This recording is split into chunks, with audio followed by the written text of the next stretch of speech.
What was memorable for me about the play was the fact that The Simpsons had such an impact on these people's lives that they could memorize and write these plays, and it basically formed the society of the future. And what I found startling was the fact that people were willing to kill for these plays. You see at the end of Act 2, those people came in with guns and were willing to fight for those plays, and they were willing to defend them. And Act 3 was just a play within a play, and that was odd and different for me.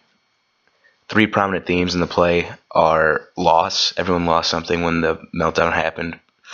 They lost loved ones, the old way of life, and then hope. There's hope for these plays. I can see that they bring people joy, and they hope that that's going to be their new future and some kind of normal future.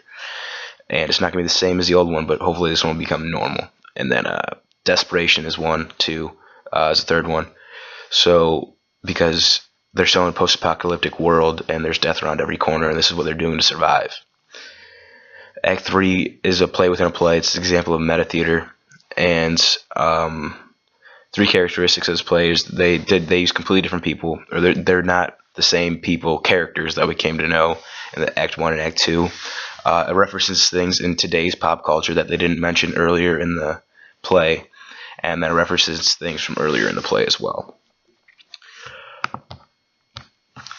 So like I said, it references things from earlier in the play. The first one would be the fact that it's Cape Fear, like they were trying to do in the first two acts.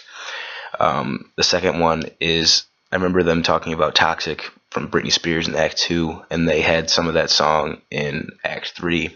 The third one is, in Act 2, they were confused on whether or not Mr. Burns was one that was hurting Bart, and it wasn't him, but they can remember an episode where it was him. And then the third one, he was the one, instead of Sideshow Bob, that was killing Bart and his family.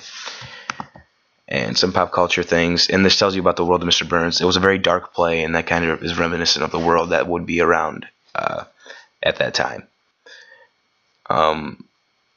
Some of our pop culture stories today, I would think Game of Thrones would be one of them, because they have such a diehard fan base like The Simpsons does, and there's so many viewers and friends, because these two, Game of Thrones has like power struggles and stuff, and I feel like that would be important in a post-apocalyptic world. And Friends has themes of friendship and just everyday life.